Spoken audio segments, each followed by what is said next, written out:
We'll discuss this and more of today's top stories. I'm Ernie Manous. And I'm Celestia Sherman-Walls, who'll be joined by Cesar Espinosa, the Executive Director of FIEL Houston, who will give us the latest on the ICE arrest in Pasadena. Plus, we'll also learn about the Texas films that will be showcased at the second annual Texas Roundtop Film Festival. Also, we want to hear from you. Give us a call or send us a text at 713-440-8870 or email us at talk@hellohouston.org.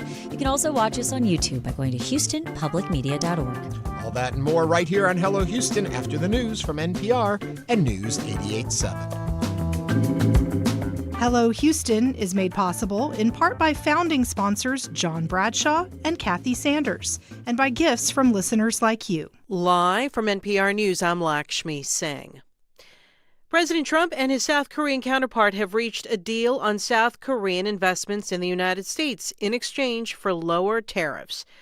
NPR's Anthony Kuhn reports that President Trump is in South Korea for a regional summit and bilateral meetings. In exchange for lowering U.S. tariffs on South Korea, Seoul pledged to invest $350 billion in the U.S. The Trump administration wanted it up front in cash.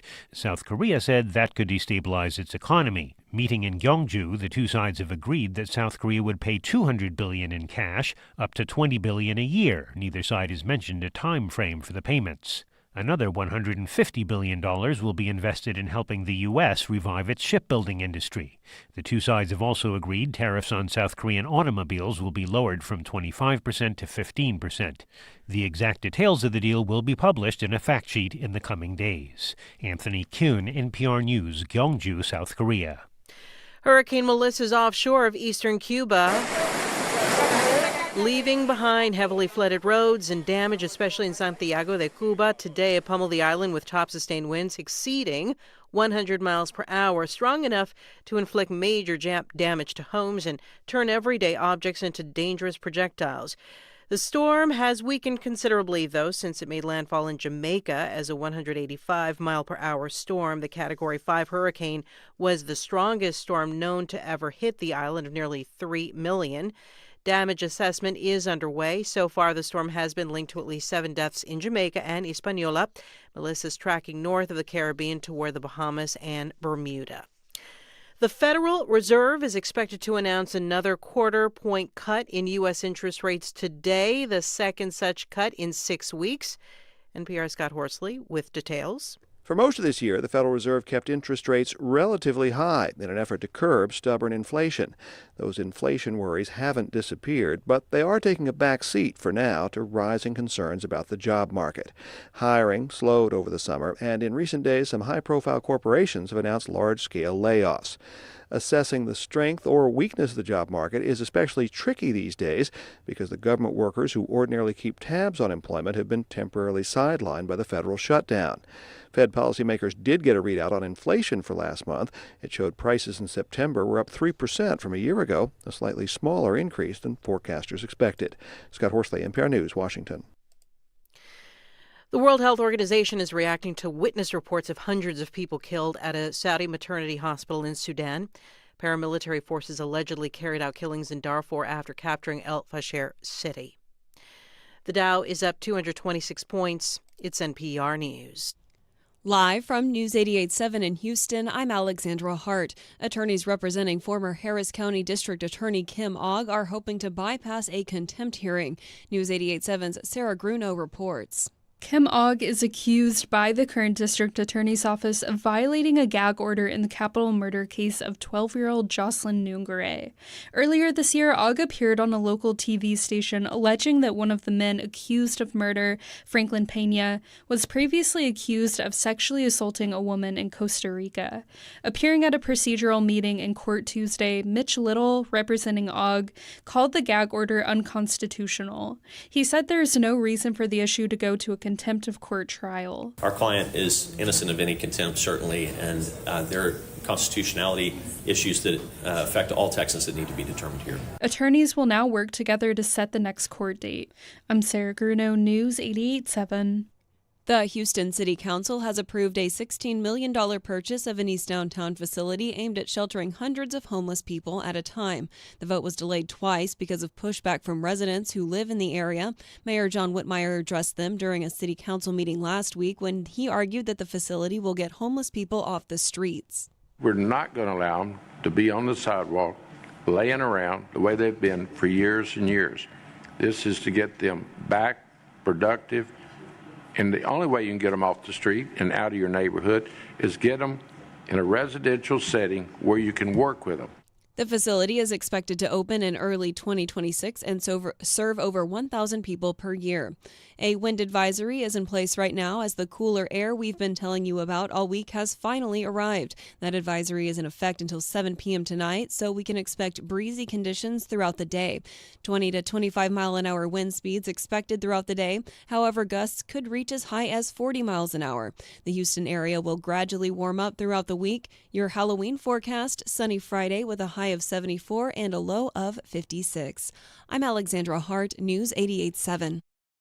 Support for NPR comes from NPR stations. Other contributors include Fisher Investments. Fisher is committed to helping clients stay on track to reach their financial goals and enjoy a comfortable retirement. FisherInvestments.com. Investing in securities involves the risk of loss.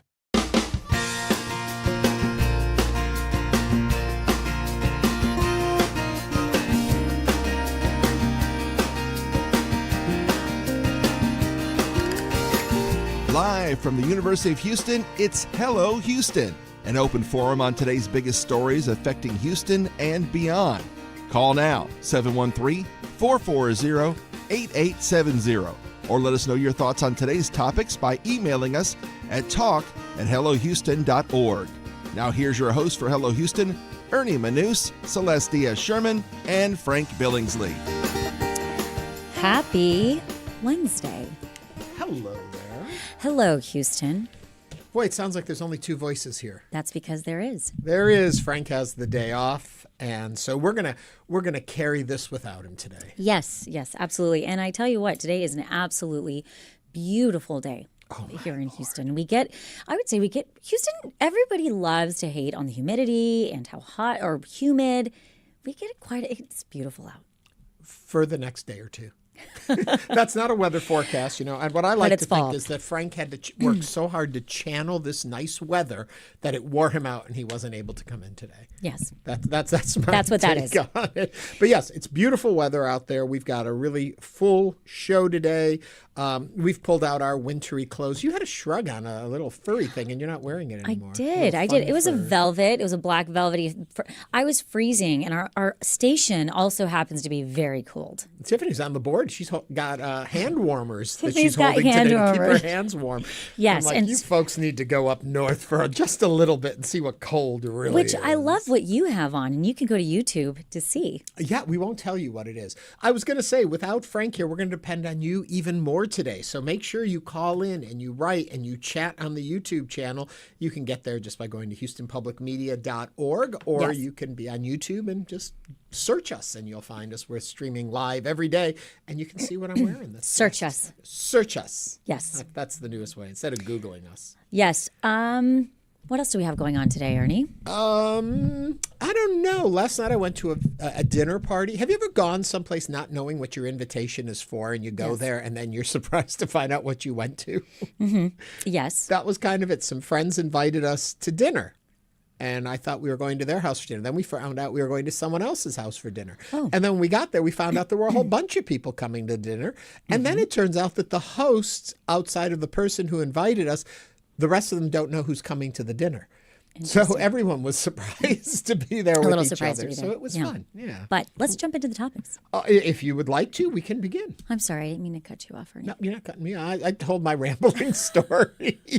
I have plenty of time to ramble today. House Republicans have asked the Justice Department to investigate former President Joe Biden's use of the presidential autopen, a mechanical device that can sign official documents.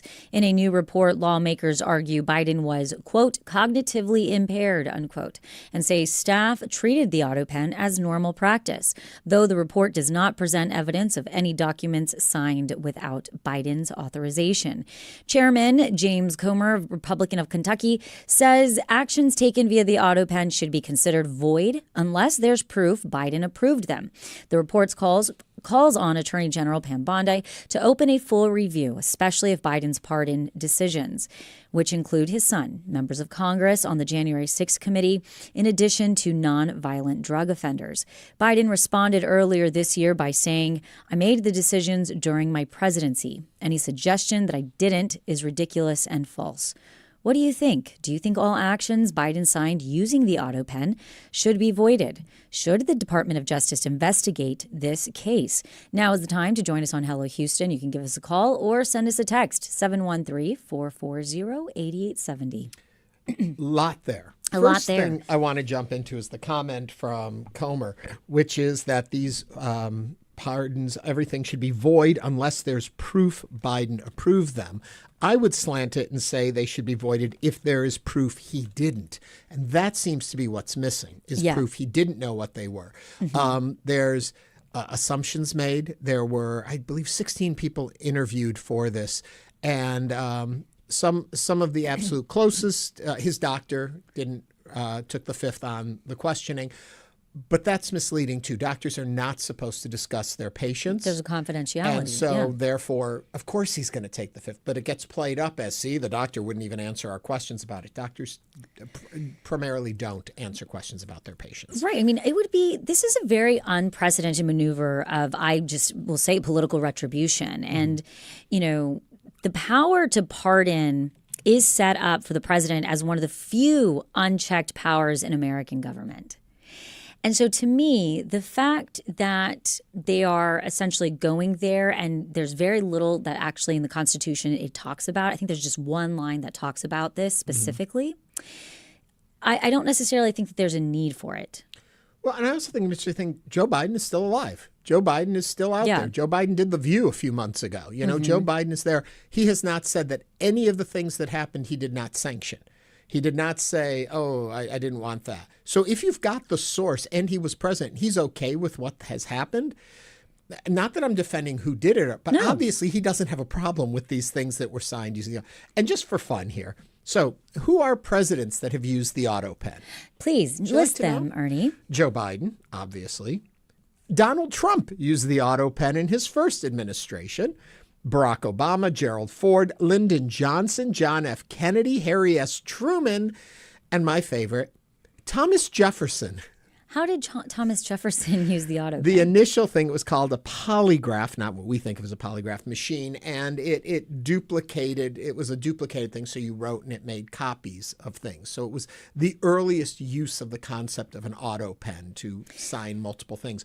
But so it's been being used by the executive since the beginning of our nation. And Ernie, we were talking, to your point, we were talking about this earlier off air about the reason presidents use this is because they sign so many documents. And I was thinking about that. I was like, that's right. Like if you are looking at it. Now, I do have a question for you. Do you think there will be, after this, any kind of stipulation or regulation around when a president uses the autopen or not? Should President Biden have been using autopen for pardons? You know how many, I don't have the number in front of me. Someone can pull this up about how many pardons a president performs. It's a lot more than you think. There's a handful that get a lot of attention, but they do a lot of those. One of the things that's kind of a sticking point here is the fact Biden was there in the White House, according to Comer's report and the Justice Department, or not the Justice Department, his committee. What committee was it? I want to get it right.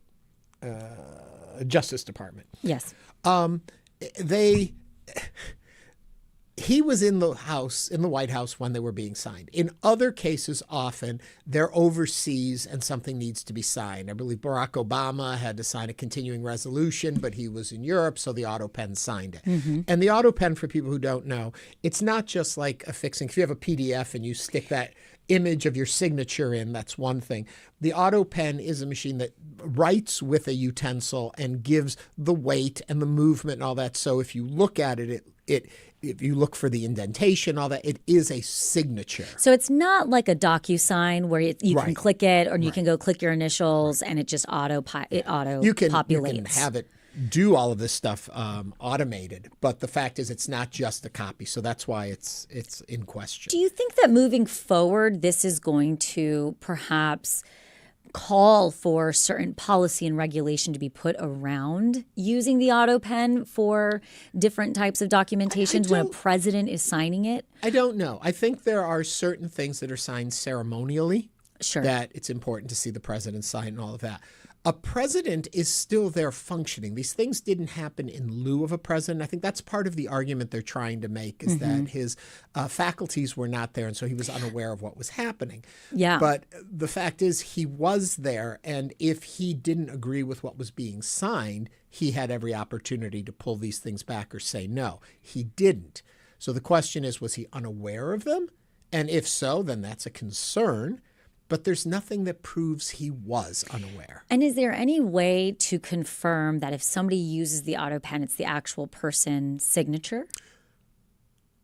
It is a replication of the actual person's signature.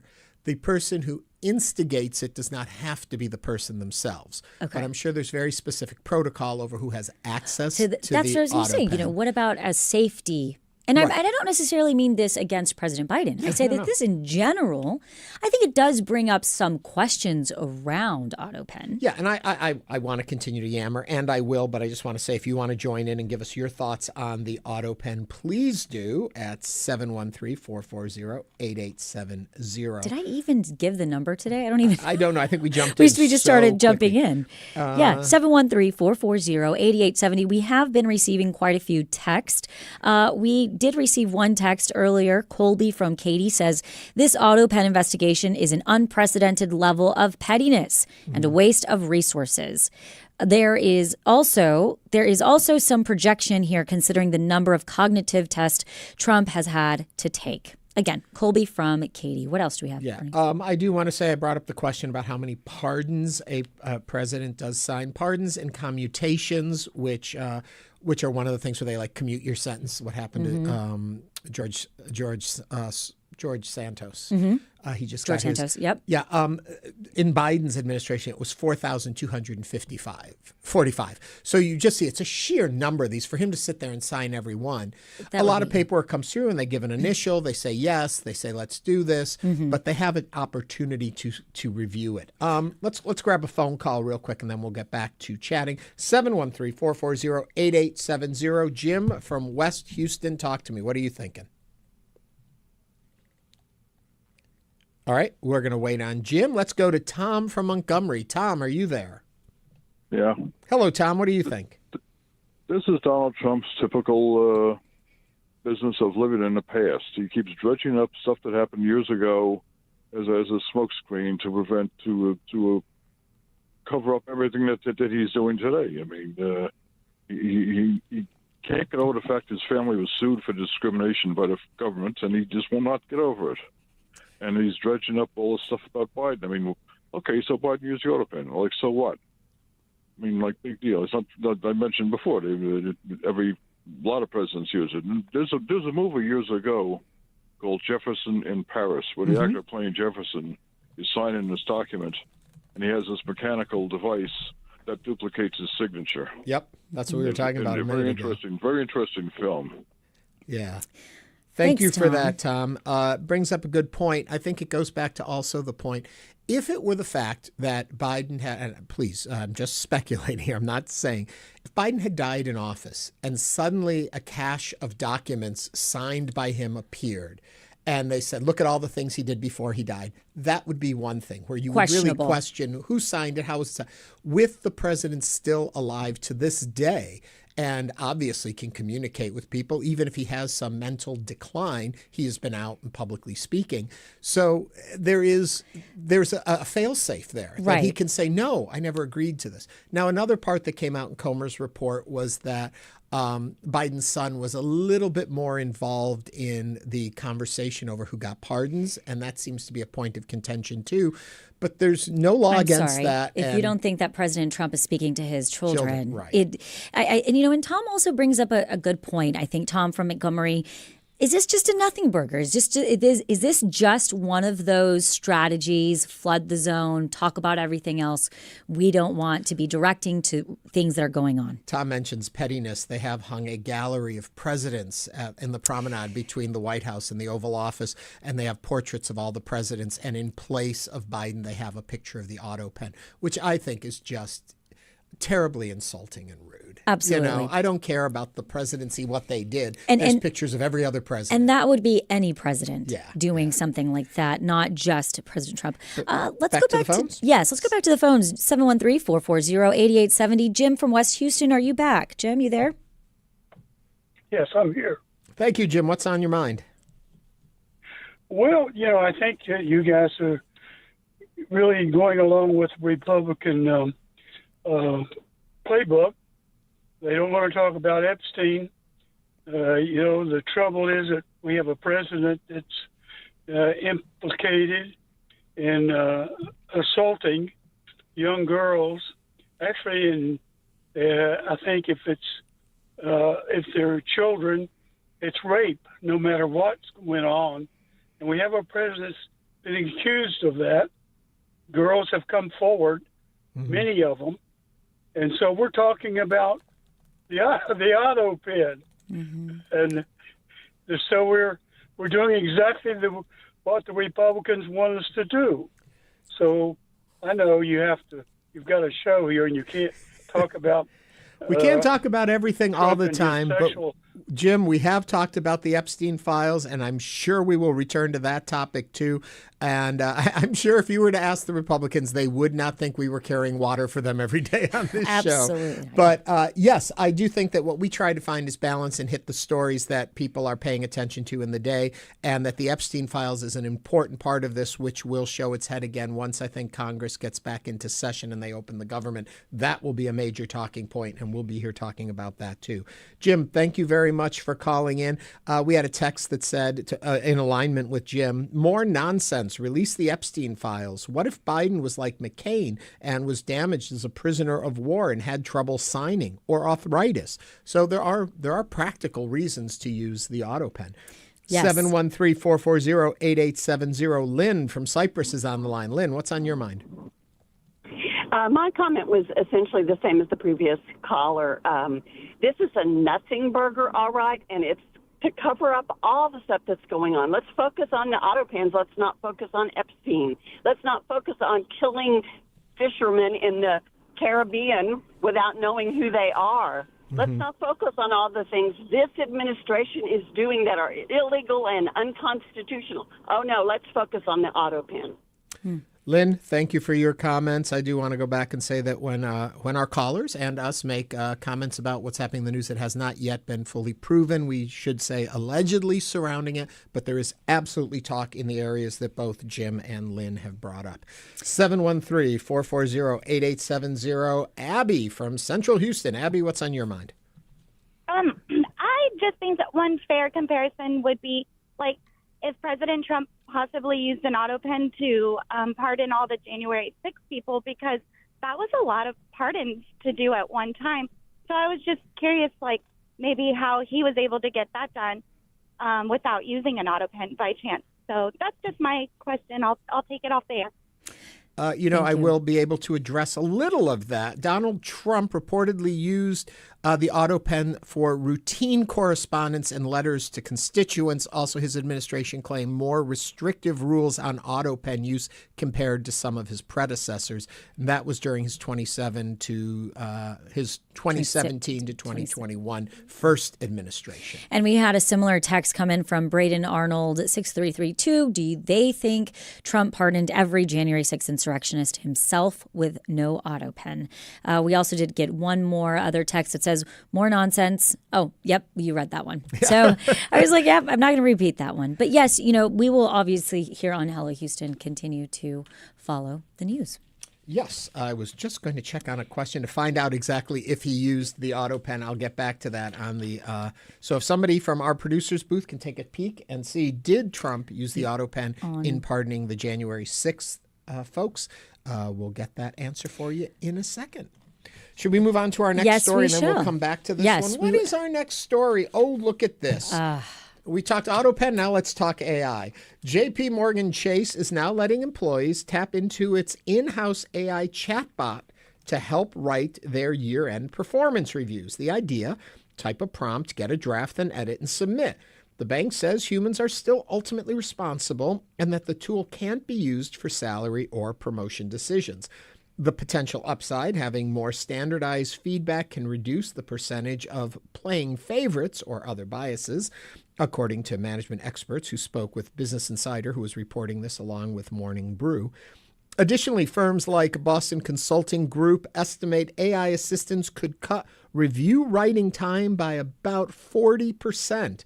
And according to the CEO, Jamie Dimon, the bank's roughly $2 billion annual AI investment has already paid for itself. And JPMorganChase is not alone. Amazon will cut about 14,000 corporate jobs as the online retail giant ramps up spending on artificial intelligence while cutting costs elsewhere. So what do you think? Would you let AI draft your performance review? 713-440-8870. Absolutely not. I'm absolutely 100% against this. I know everybody talks about efficiency, cutting, less writing. We need to be writing. And I'm sorry, if you are in a managerial position, you should be able to write and understand and give a full review of somebody who works underneath you or for you. And it's respect. I would be absolutely furious if I sat down and I knew that my supervisor just basically pulled something off of AI and potentially is saying the same thing to everybody else. As a person who works, or you're, how do you do that? It doesn't, to me, it just doesn't, no. I'm going to follow up on that. I just want to go back for a moment ago when we were talking about the autopen and the January 6 pardons. From our looking into it, there's no definitive evidence that the Trump administration used an autopen to sign the January 6 pardons, just so we know that. Back to chatbots and writing reviews. I guess for me, I have no problem in it generating format or putting together a form of how to do it, or giving you a guideline for where to write in. We like already to do have that kind of thing. Right. So for that, I don't mind if you're like, oh, I want to review these people who work in this field. What are the areas I should be looking at? And it generates that. I have no problem with that. When it gets into the intelligence of understanding how someone functions and you witness it to give your responsibility over to a chatbot, I do have problems. Right. I mean, and then it also starts, the boundary starts to be pushed a little bit more every single time. Oh, it's fine. It's just to uniform, so there aren't favorites. And then all of a sudden it's like, well, we're going to start using AI completely for reviews for people that aren't necessarily at this specific middle, if they're not at middle management, anybody underneath. And then all of a sudden it continues. You have the AI creep. And that's the issue that I have. And I think that I don't know. I am totally against it. I don't like it. So I occasionally will use AI, as I said, for format, for things like that. Kind of like the old Q&A, which was an old format from a long time ago, computer program. And so I'm also probably not savvy enough to know the best way to use AI. Knowing we were going to talk about AI today, I decided I would log into ChatGPT and ask it, do you have a name? And it responded, I like that question. Officially, I'm ChatGPT. But since we collaborate so closely, you're welcome to give me a name if you prefer. And then it said some names other people give it. Would you like to give me a name? And I said, not yet. I don't think I have a feeling for a name just yet. And it wrote back, that's perfectly fine. Names tend to show up naturally that is so once creepy. The relationship has a rhythm. We can keep things simple for now. I'll just be ChatGPT until something feels right to you. Okay. Then it goes on to ask me if I would like it to remind me yes. when I think it's time to choose a name. I said no. And it was like, I got it. No note, no name, for now. Yes. And, it really creeped me out and I logged out. For sure. We had legendary John Lanehart on our show, who is the producer and he, of Engines of Our Ingenuity. And he said something that was so poignant to me. He said, AI is so welcoming and warm in a weird way that it is too welcoming and too easy and too just accessible, and that freaks me out. I understand that for people that need to just write a quick email or to be quick and effective, oftentimes when we do events or things where people request our bio, and so that people say just put that in, use that. I just don't like it. Yeah, I will put my bio in and have it tighten it up because I'm terrible at some of the rules of grammar, and so it does that. But as far as, like I said, I don't like the idea of it being the creative source. I like it being formatual, just functioning. Like you can go to the store and buy forms. Slowly, that's what I like. The AI creep. All right, let's go back to the phones again for a minute. Mike from Spring Branch is on the line with thoughts on the autopen. Mike, what's on your mind? Hey, so my whole point with the autopen was the conversation kind of got away from cognitive ability and went kind of more tit for tat on other presidents in the past have used the autopen. So I can understand the concern for using the autopen if the focus stays on cognitive ability, because it's not that it was used, it's that if the person who is behind it is not capable of, making that decision, that's truly the issue that I think the other side's bringing up. But I think the truth usually lies somewhere in the middle. I don't disagree that it's a diversion to bring it up, but I think that if you're going to try to argue it or talk about it, like, you still have to be subjective enough to understand the argument that they are producing. And that argument is that he's not cognitive and doesn't have the ability to make the decisions. Right. So that, I don't know. I don't necessarily disagree with that. Right. I think if somebody is impaired and unable to perform their job, that's something we should be concerned with, especially when it is the president of the United States. And I think that goes for all presidents in there. I think it was an issue that we kind of explored back in the Reagan era at the end of his term, and yet we felt confident enough that things moved forward from there. I would have thought even back then they would have started putting some kind of guide rails on all of that, a mental acuity test, something like that. But I go back to the comment that was in the story that Celeste read, is that it should be void unless there's proof of Biden's approving them. And I go back unless there's proof he didn't. So if somebody can show us he was unaware of what was being signed, and that doesn't seem to be anywhere in the 90 some odd pages of the report that was prepared. They just make assumptions without anything to support it. And so, yeah. And again, I think that's, Mike's point is that they're going to stay on the cognitive, was President Biden... And I would love to know. I would really love to know what the real thing is. His press secretary, her name is escaping me at this moment. She has been out with the book. No. The other one, yes. Pierre. Yes. I apologize for not knowing the name off the top of my head. She's on a book tour right now, and she's saying that, she was in the Oval Office every day with the president, and she never saw anything that would frighten her to the point to think he didn't have a handle on what he was talking about. Though I was talking with our producer about that, saying it's different when you're with somebody every day. You may not notice the decline because it's every day. It's just a little bit along a path where if somebody doesn't see you for a while and said, I see that with my mother. They see it, yes. Yeah. So there could be perspective there too. Okay. Yes. Coming up on Hello Houston, Cesar Espinosa, the executive director of FIEL Houston, will give us the latest on the ICE arrest in Pasadena. This is News 88.7. Stay with us.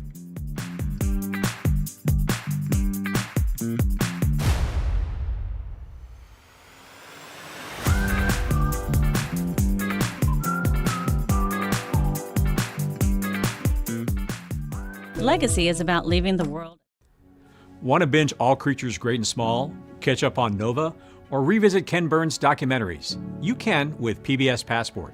With a gift of $5 or more per month to Houston Public Media, you'll get access to PBS Passport that lets you watch your favorite programs anytime you want. Support the programs you love and enjoy them on your own schedule with PBS Passport.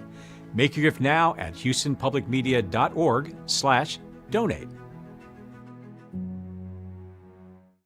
You film. The themes in it are so far ahead of their time. Books. The detail is amazing. Art. There's all the personal stuff. Theatre. Lots of singing and dancing and colours. Music. The dance floor is made for dancing. And everything in between. I want it to be exciting. That's the Arts Hour with me, Nikki Beatty. I really identified with it. From the BBC.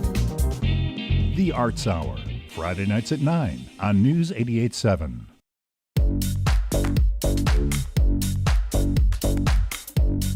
And now back to Hello Houston. To comment on today's topics, call or text 713-440-8870 or email us at talk@hellohouston.org. Now here's Celestia Sherman and Ernie Manous.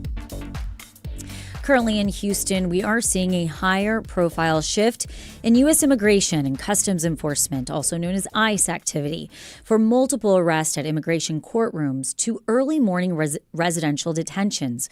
Local advocates say this enforcement presence is stretching far beyond the usual sweep. This week, an incident unfolded when masked enforcement agents pursued a father and his 16-year-old son near South Gessner and Beechnut, eventually detaining them inside a restaurant supply store. The teen says he was beaten and choked and subjected to racial slurs. The father remains in federal custody while the son, a U.S. citizen, was released after a few hours. With concern mounting in immigrant communities across Harris County and new data showing that the share of arrests involving immigrants without criminal charges or convictions has nearly quintupled in the Houston area, according to Axios Houston. And we are joined now by Cesar Espinosa of FIEL Houston. And we will be joined shortly by Tony Payan, the Director Center for the U.S. and Mexico at Rice University's Baker Institute for Public Policy. Cesar, welcome back to Hello Houston.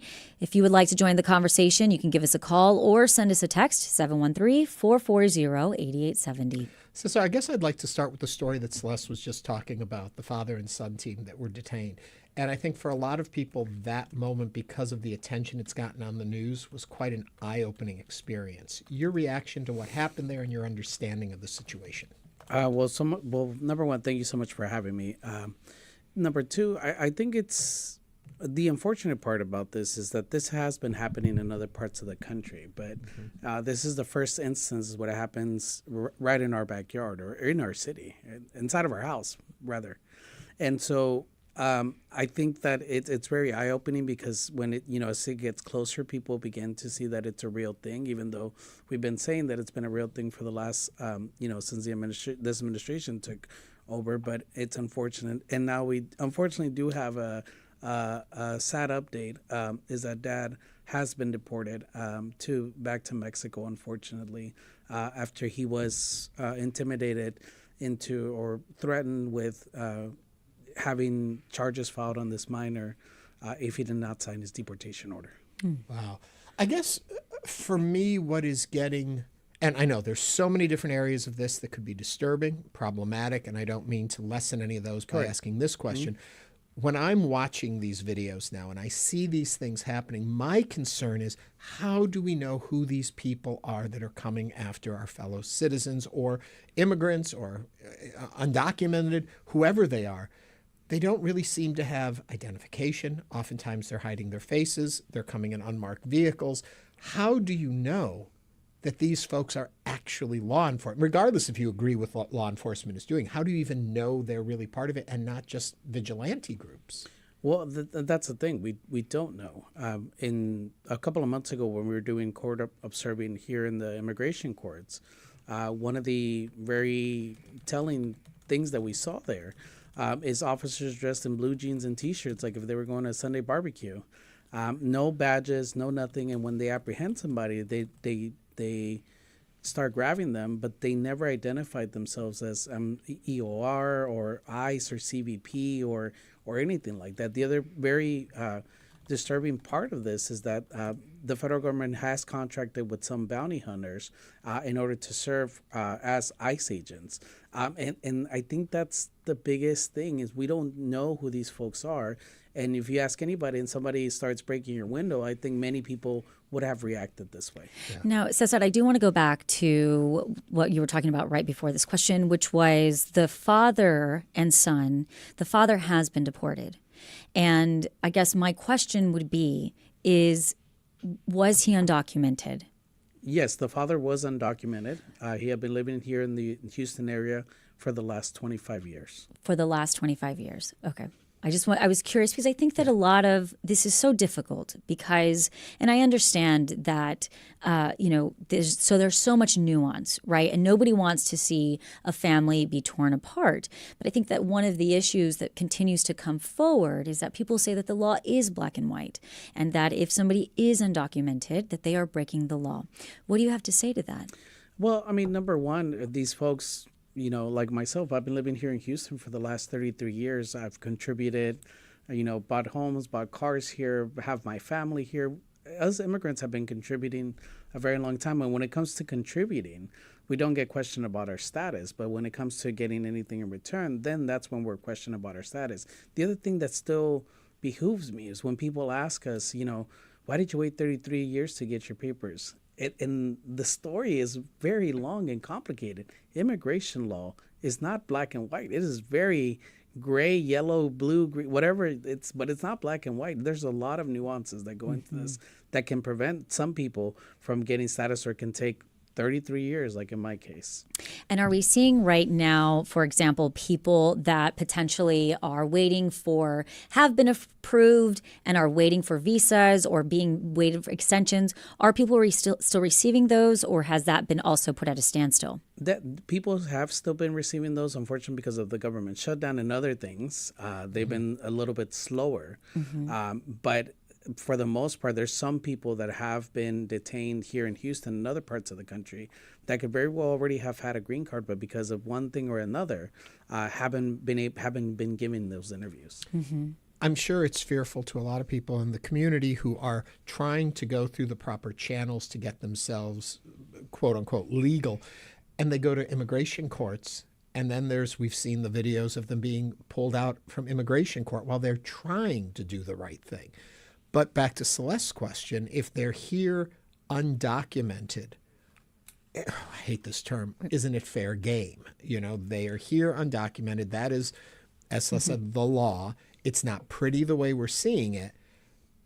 But do we have a legal leg to stand on against it? So, this is one of the things that we've been talking about for over 2 decades is I don't think people want to be undocumented. I've been asked by elected officials, I'm not going to name them here, but they're like, why do you choose to be illegal? And I was probably like 20 years old, so I had a choice words for that woman, but I didn't say anything. But I don't think we want to be here regularly. The other thing that I get told a lot is, well, you hate America so much. No, I fought for 33 years to stay here. I kind of like it here. This is a good place. Right. I still believe that there's good people and that the America is a great nation. Unfortunately, the people that are in power right now are not reflecting that and not reflecting the part where we still need immigrant labor to do many, many things. And this is going to hurt Houston's economy. It's going to hurt the way people see us. We have a huge major event coming with all the visas and things like that are now getting denied. It's going to affect the World Cup here next year. So there's a lot of money to be lost, and there's a lot of things that would be affected if we don't have some sort of immigration reform yesterday. Yeah.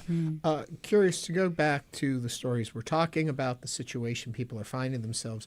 What do you recommend to individuals in your community if they are confronted by ICE officers or, as you said, bounty hunter, vigilante groups? How should they react? What is the safest way to get through that process? Is there a safe path? Number one is to remain calm. And I think that's in a lot of these videos that we see, that's part of the thing. People panic and would do right. I mean, you don't know who these people are. They start banging on your windows. In this particular case, they rammed the car 3 times, which we are going to release that video in the next coming days of where ICE is trying to flip this car over. And so I think it's a very scary situation, but we plead with people to remain calm because we've seen in other states and other parts of the country where if folks react in this manner, then they get charged with potentially hurting a federal officer and things of that nature. Which I know Ernie asked a similar question, but just to clarify, are ICE agents required to identify themselves? So if an ICE agent comes up to you and says you are under arrest or I'd like to see your papers, do they have to show any kind of badge, any type of official document for themselves? Okay, so we have like 3.5 hours left on this segment, right?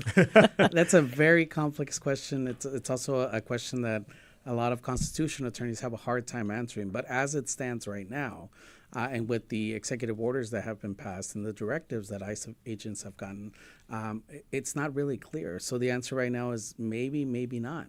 The other thing is warrants. People are not having a due process. They're not being presented a warrant on paper, and they excuse themselves by saying, well, it's because we don't get anything on paper, we get it digital. When we ask for the digital copy, they're like, well, we can't send it to you because we can't send anything to somebody that's not a federal person. So there's a lot of gray area in all of this. It's not night and day. And I think until it affects people will start feeling it. And in this case of the 16-year-old, we're talking about a 16-year-old U.S. citizen child who they stole his phone. On the video that we released earlier this week, you can see when he tells the ICE agents, I have everything on video. An ICE agent goes into his pocket and steals his phone. And when you hear where we found the phone, that's going to be another shocker. Do you want to tell us? Somebody sold his phone. Sold his phone? Yes. Huh. Let me ask it from this point of view. If someone's listening right now and they are undocumented, or they were at the Dreamer, brought here as a child, and they never had the proper paperwork and stuff, what do you recommend they do right now to avoid or to lessen anything that could happen? Because I think there's got to be fear of going official routes right now for fear that they're going to be picked up anyway. But what do you recommend to lessen the burden? The best recommendation right now for anybody is to talk to a competent, honest attorney and get multiple opinions, because that's another subject for another segment of all the scammers and people that we see now taking advantage of this very vulnerable population. The second thing is to, if they have identifying documents, to carry them with them at all times. And number three is to try to find resources, know your rights, know your constitutional rights, and talk to your friends and families. One of the things, we don't think about these things, but these are real things. One of the things that I encourage everybody is to memorize at least one phone number, because we're so used to smartphones right now that we've had people in detention that take weeks to call their family members just because they didn't remember anybody's number. Yeah. Now, we did get a text that says, please emphasize civil violation versus criminal charge. Simple, unlawful presence in the U.S. or overstaying a visa or civil offenses, not criminal ones.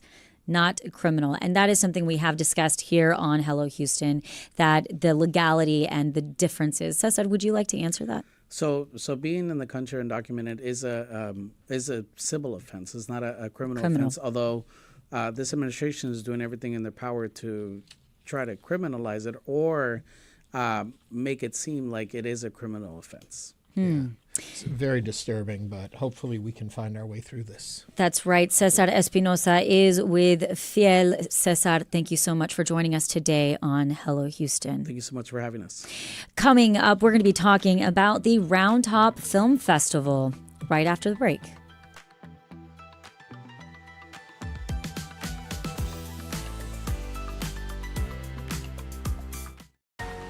We know you value Houston Public Media. That's why you're watching right now.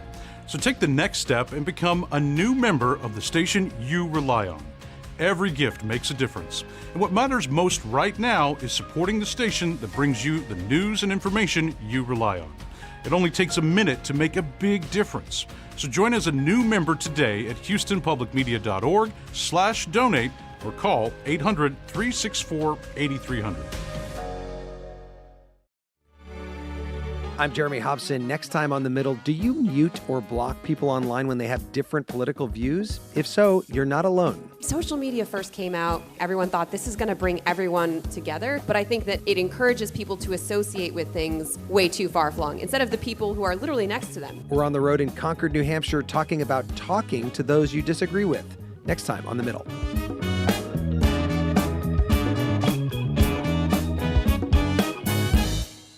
I'm Jesse Thorne. You want some real, insightful conversations about where art comes from?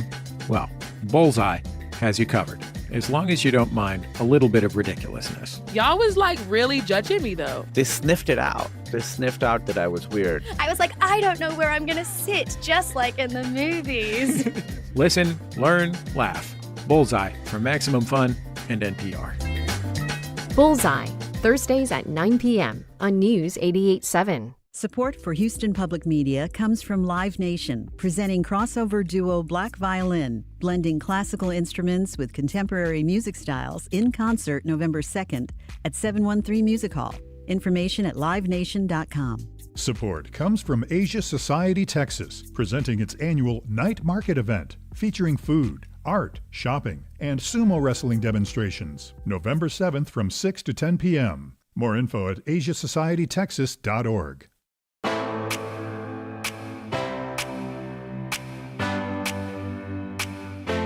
And now back to Hello Houston. To comment on today's topics, call or text 713-440-8870 or email us at talk@hellohouston.org. Now here's Celeste Diaz-Sherman and Ernie Manous. This year's Round Top Film Festival, it's going to return. It's its second edition from November 6th to the 9th in charming Round Top, Texas. A 4-day celebration of cinematic storytelling where narrative features, documentary shorts, even episodic TV selections will meet the small-town Texas charm.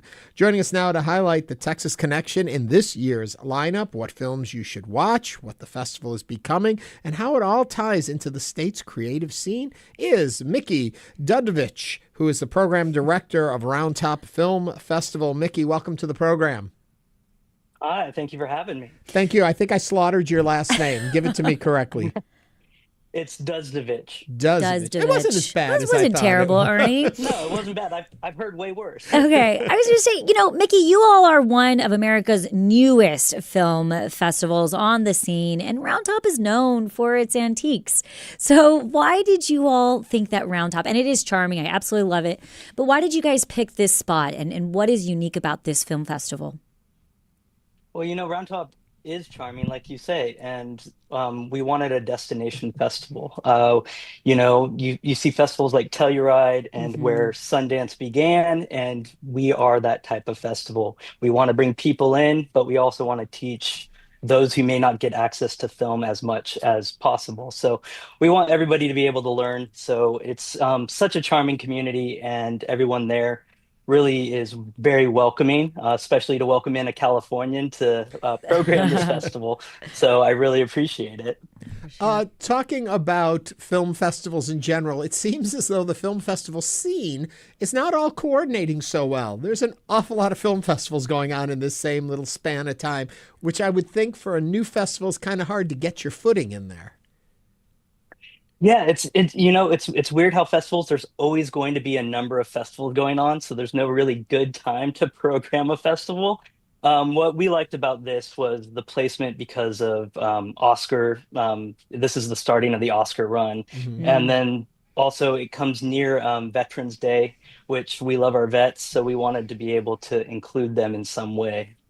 Well, let's talk a little bit about what is the personality of your festival. Each festival kind of takes on who they are, what you can over time expect from their programming. Who is Round Top?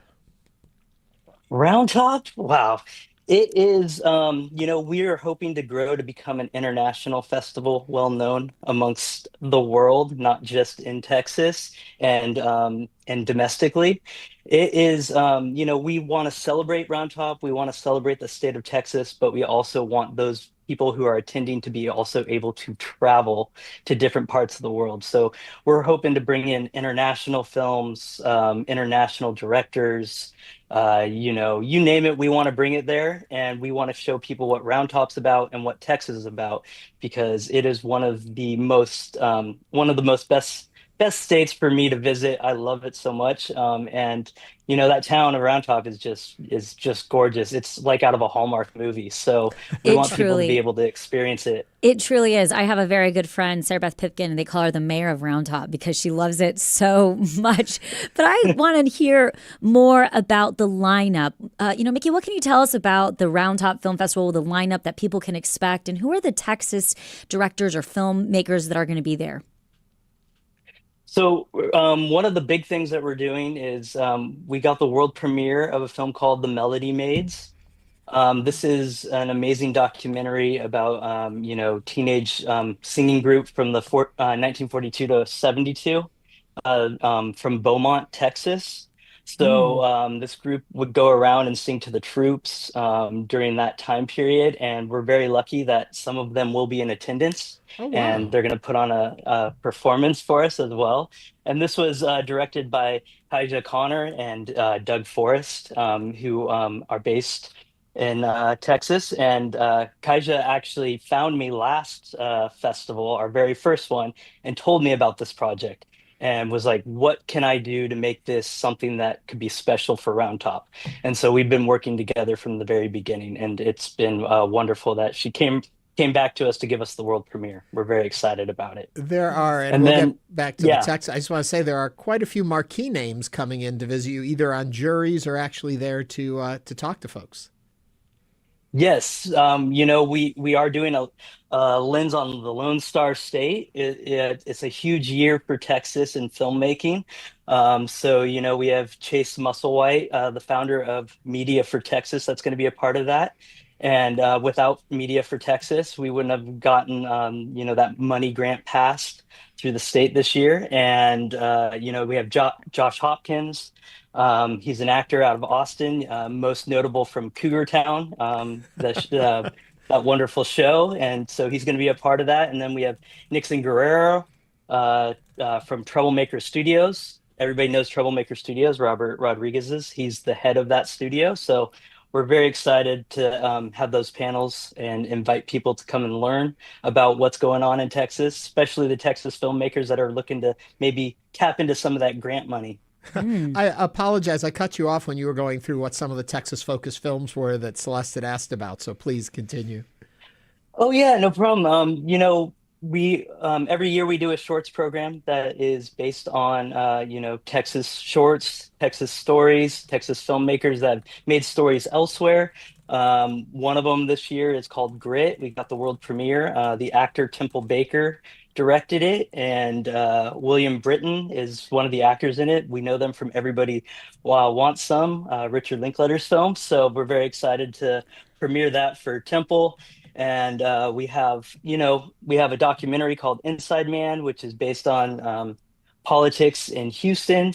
Ooh, so Houston politics? So it's never heard of such a thing. Yeah, very interesting. Yeah, Rodney Ellis, one of the politicians there. So we have an 18-minute doc on that. And then Lynn Wyatt, we'll have a sneak preview of a film that's being made for that. So we're very excited to have all the Texas filmmakers involved this year to grow our program. Mickey, the first time you do something, you learn a lot. The second time, you feel like you've got your reins. How is this year's festival going to be different from last year? And what did you guys learn? We learned that we went big and we have to go bigger. But everything's big in Texas. So, yes. We're up for the challenge. Last year, we weren't able to have a tribute section, and this year we are. We're going to host ourselves a tribute on Friday night, and it's going to be a great time. We're bringing in different people from the industry, whether it's designers, set design, acting, casting. We're doing all these different things. And we're just trying to put ourselves on the map. So when it comes down to it, people like Matthew McConaughey say, hey, I want to be there next year. Yes, for sure. Mickey Duzdevich is the program director for the Round Top Film Festival. Mickey, thank you so much for joining us today on Hello Houston. Yeah, it was wonderful. Thank you. It was a pleasure meeting you. I hope you guys can make it out. Oh, Celeste is going to mention that in 1 second. You better believe it. And as mentioned, on Friday, November 7th, Ernie will be joining us live from the Round Top Film Festival. So Ernie's going to be out there bringing us all of the fun and adventure. To learn more about the festival, go to roundtopfilmfestival.org. Thanks again, Mickey. Coming up, we'll continue diving into today's top stories. Stay with us for the second hour of Hello Houston. Stay tuned. There's more Hello Houston on the way with Ernie Manous, Celeste Diaz-Sherman, and Frank Billingsley. For the latest in local news, subscribe to the Hello Houston daily newsletter at houstonpublicmedia.org. Hello Houston is a production of Houston Public Media. The opinions expressed by the guests of this program are solely their own and do not represent the views of management, staff, or underwriters of Houston Public Media. This is News 88.7.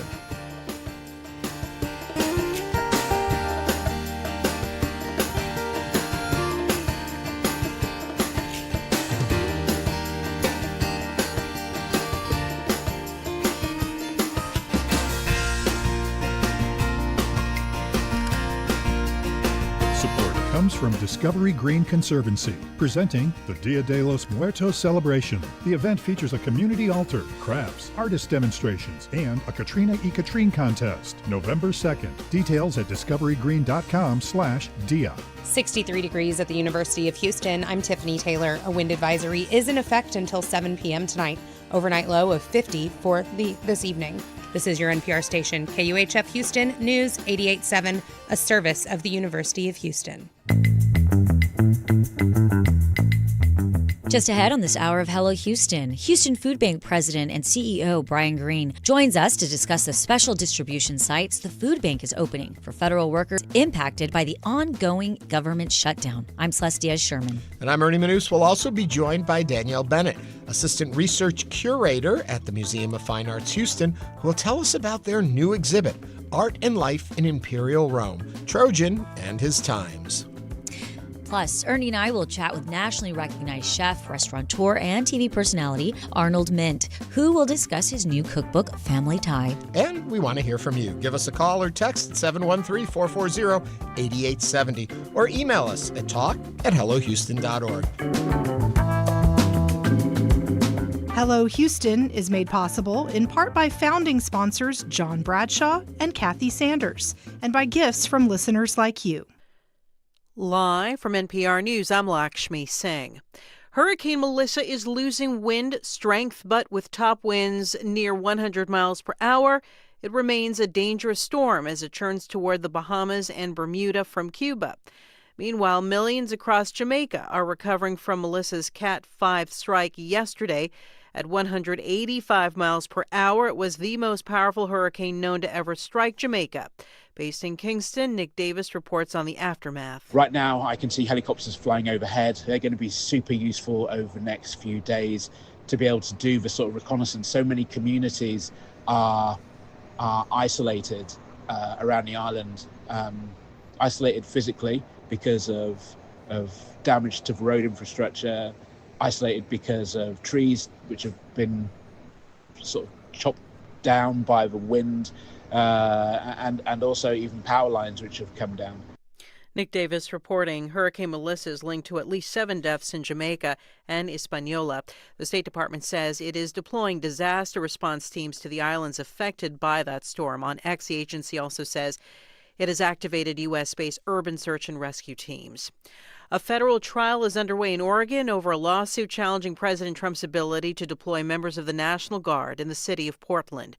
From Oregon Public Broadcasting, Conrad Wilson reports. The trial is before the same judge who blocked the deployment earlier this month.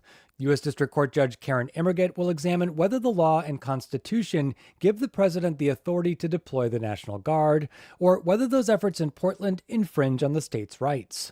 Attorneys for the Trump administration argued the president has the authority to federalize and deploy the Oregon National Guard.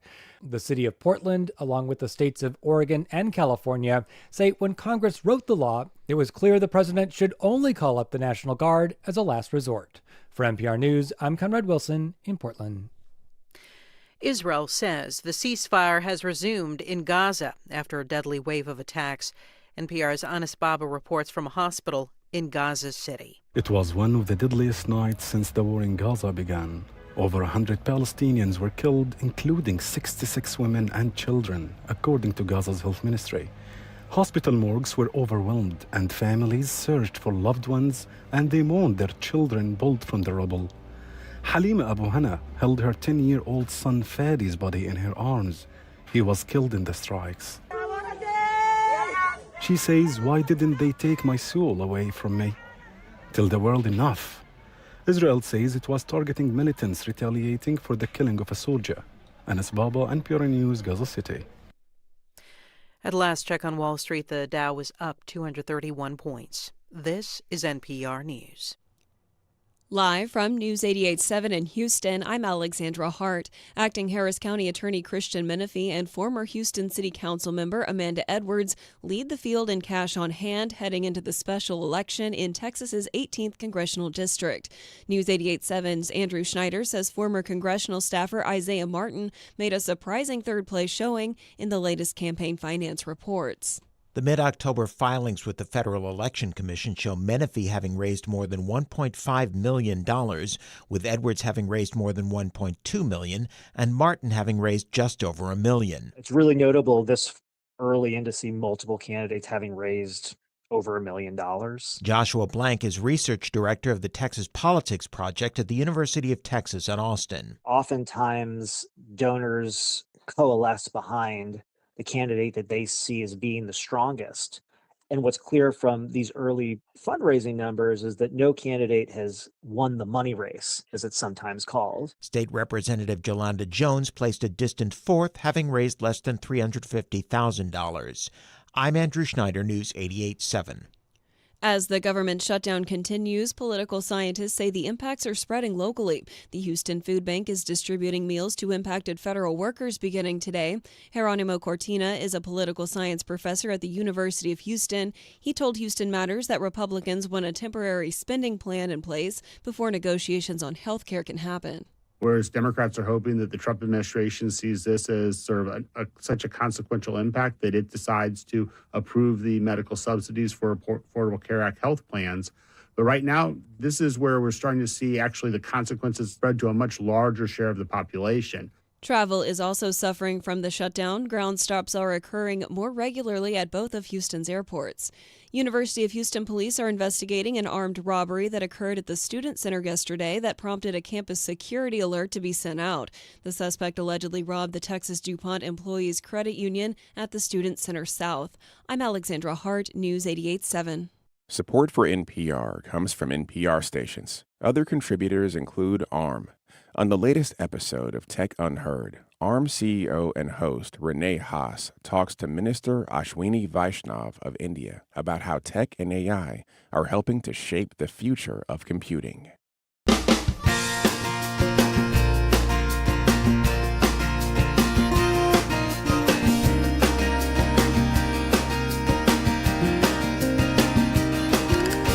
Live from Houston Public Media and News 88.7, it's Hello Houston, an open forum on today's biggest stories affecting Houston and beyond. Call now, 713-440-8870, or let us know your thoughts on today's topics by emailing us at talk@hellohouston.org. And now, Hello Houston with Ernie Manous, Celeste Diaz-Sherman, and Frank Billingsley. Hello there. We are back in the we're second back. hour. Are you thinking I'm not here for the second hour? What are you saying? Or are you just pushing me out the door? No.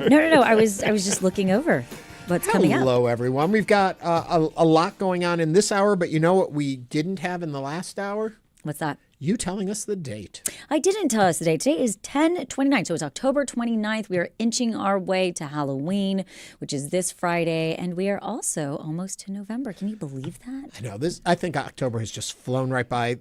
My birthday's the beginning of September, so I think of like the fall season as kind of my season. I take it through to New Year's. That's mine. This year I thought, when October hit, then I was there, And now with the cold, I'm really very happy. We've got very pleasant weather out there.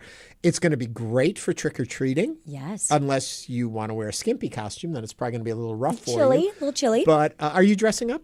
No, I don't really dress up. I'm so into that young kids. Both my kids. Well, Philip's not in elementary school yet, but he's changed his costume idea 3 or 4 times, and I usually like to have some kind of element where I make a little bit of their costume, even if it's like some things bought, some things are made. And so something borrowed, something blue.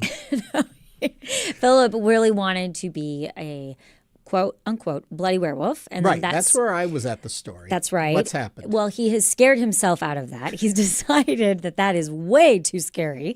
So then we pulled it back and we said, okay, let's just blood freaks everybody out. Okay, fine. So we decided we were going to be a werewolf. And then all of a sudden he was like, no, those really freak me out. So we were like, why don't you be a wolf? And so we're kind of at a wolf right now, but he's also obsessed with Darth Vader. Oh, yeah, because werewolves are scary. Darth Vader. Very family friendly. Darth Vader has a mask. It's his whole persona. So we go back and forth. If you go to my Instagram, you'll see a photo of him this morning drinking a Capri Sun with his Darth Vader. I've seen the picture of him with his werewolf, but I haven't made it that far yet. He's just so cute. And then it's like almost Really, like Mom? it backfires on me because he doesn't want to be something scary. But then, being a 4-year-old boy, I'm like, oh, you're just so precious. Now you're a wolf and you're a good wolf. And he's like, I don't want to be a wolf. Now I want to be something. Kids. Yeah. Kids. Anyway, I digress. Anyway, so Yes. that you've got Halloween coming up. So people keep that in mind. Yes. But coming up in a little bit, we're going to be talking about fine art. We're going to be talking to the Museum of Fine Arts Houston, who's got a new exhibit coming. We're going to take a look at that. That's still coming in the show today. And talking about Thai food is coming up. We've got a celebrity chef The joining Michelin us. Guide came out last night. A lot of yeah. Houston restaurants. Yeah, we like that too. But it's time for the headlines. Celeste, take it away. Yes, the Houston Food Bank is opening special distribution sites for federal workers and SNAP recipients impacted by the ongoing government shutdown. The nonprofit is expecting to spend into a deficit to meet a surge of need as SNAP benefits are interrupted in November due to the government shutdown. Brian Greene, the Houston Food Bank's president and CEO, said the nonprofit will also provide extra food to its partner organizations to meet an expected increase in needs. It's also working with federal agencies and unions to distribute food to government employees who aren't getting paid during the shutdown. The federal government has been shut down since October 1st as Republicans and Democrats remain in a gridlock over subsidies for the Affordable Care Act. Joining us now to discuss is Brian Greene, the Houston Food Bank's president and CEO. And if you would like to join the conversation or have a question for Mr. Greene, you can give us a call or send us a text, 713-440-8870. Brian, welcome to Hello Houston. Hello, Celeste and Ernie. Thank you so much for having me on. It's good to have you back. I guess to start off with, usually at this time of the year, how much product are you putting out into the marketplace and into people's homes? We distribute about 15 tractor trailer loads worth of food per day. That's 6 days a week of distribution.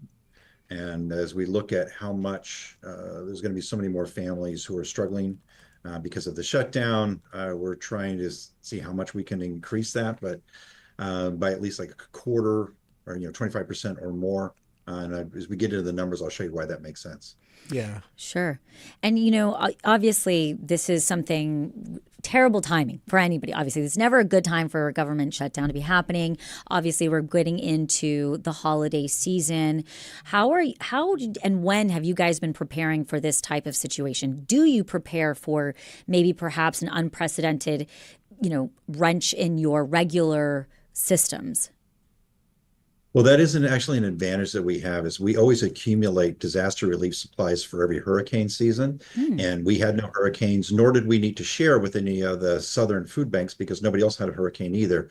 So we actually have about 20,000 disaster boxes plus some other supplies that we'll be able to release for this use. In addition, because we stepped up after Hurricane Beryl, and that was a federally declared disaster, and we used USDA commodities. They owed us back those commodities, and it's taken a while, but those commodities are actually coming in now. So we're a little better positioned than most of the food banks in the country right now that we could right away pull from those supplies. In addition, I think we have a great procurement team, and we've turned them loose, basically authorized a lot more money. Go get us more produce, go get us more bulk items that we can have the volunteers repack and do it at a very, very reduced cost. So we can provide a lot of additional assistance to try and not fully meet the need, but at least make it a little easier for these families to get by. Sure. I think that's a good point too, that we hear this and we think, okay, so we got it covered, but never is it 100% of what people need. Never are we able to end food insecurity in our community. And with something like this happening, how long do you feel the food bank will be in a position to help with services? At what point does this go on too long that it really makes it very difficult to meet need? Yeah, that's a really good point, Ernie. Both from a standpoint of, how long can we keep this going? So we are hoping for a surge in philanthropy that will enable us to do this significant ramp up. But the longer the shutdown goes, it's not just that, okay, it goes that much longer, the worse it will get. So there's a big difference between missing one paycheck and missing 3 or 4 paychecks, right? So the amount of assistance that we do, we can't replace a whole paycheck's worth of food. That's insane, because they're really using most of their money for rent and utilities. And so the best we can do is leverage dollars to get multiple dollars worth of food for every dollar we spend and help them some. But when they go further and further in debt, eventually they're not going to be able to stay in their house or their apartment, keep the lights on and everything, no matter how much they cut back on food. So this isn't sustainable no matter what, but at least for a few weeks, we should be able to surge enough to help these families get by. But they're going to be suffering no matter what. This is totally unnecessary and tragic, but it's something that is very similar to us, like disaster relief. We're used to doing that. The only real difference for us is that there's no cavalry. Normally we would get help from the rest of the country, but the whole country's in the same mess. Normally we would also get help from the federal government, but the federal government has checked out and quite frankly is the cause of this. Right. So we'll just have to do the best we can. That's exactly what I was curious about. I mean, we're seeing on a national level, obviously this is affecting everybody in the United States. But when we look at it from a state level, are you working at all with our state officials to see how they could potentially partner or assist in any way? Yes. So the Feeding Texas food banks have put in a joint ask to the governor for $40 million worth of assistance, which in a state the size of Texas, that may sound like a lot, but by the time you spread that butter, it will help. So we have put in a request. We've not heard anything yet. Yeah. You talk about the amounts of food. You talk about the people in need. Can you put, just so people listening can get an understanding, how many meals are we talking about that are coming out of you guys roughly on a daily basis? And what kind of increase do you expect numbers-wise? So, yeah, I'll start with the numbers. We have about 50,000 federal employees in the greater metro area. And they now have a partial check and now a full check that was not received. That's a massive number of meals that, just if you only think in terms of the meals lost. In addition to that, there are about 420,000 households that receive SNAP. Beginning November 1, those EBT, the Lone Star EBT cards, will not be loaded anymore. So each day, about another 15,000 households will not have their SNAP benefits, which average about $330 per household. So thinking in terms of meals, what we normally provide, every meal we provide, SNAP on average provides 9. So you lose the SNAP alone. We are tiny by comparison. It looks like a lot when you're 15 tractor trailer loads and how much we do, all the 1,600 partners. But no, it's nowhere near the same. And you think about now add 50,000 households that completely lost all of their income. This is going to get rough, especially when you consider that according to the Kinder Institute, 43% of Houston area households do not have $400 they can call upon in an emergency. Well, Brian, it's interesting because one of the narratives that I have been hearing a little bit is that this is necessary, that this government shutdown is necessary, that there was so much people taking advantage of the system and so many people, when you have that type of narrative out there and the type of need that you're seeing, how do you respond to that as somebody who sees that? Do people take advantage of food banks? Yeah, so 2 parts. So do people take advantage of food banks? So, we work with 1,600 partners and regularly talk with them. And sometimes they wonder, hey, did that person really in need? But when I ask, well, how many people do you think, given all your experience, what proportion do you think might be taking advantage of you? And invariably, they say number 5% or less. Right. And our approach is, because we're not the government, we can't screen people like the government can. If you only have 5% of the people abusing the system, take it. Now, when you talk SNAP, where they actually do have the ability to verify income, verify expenses, they have an incredibly low fraud rate is like something less than 2%. Less than 2%. Where they have a problem there. And so it's like, man, it's right. The amount that's a problem is minuscule compared to how much these families are struggling to make ends meet. Yeah. And most of them are working families. 2/3 of the food insecure households have a job. They're working, not making enough money.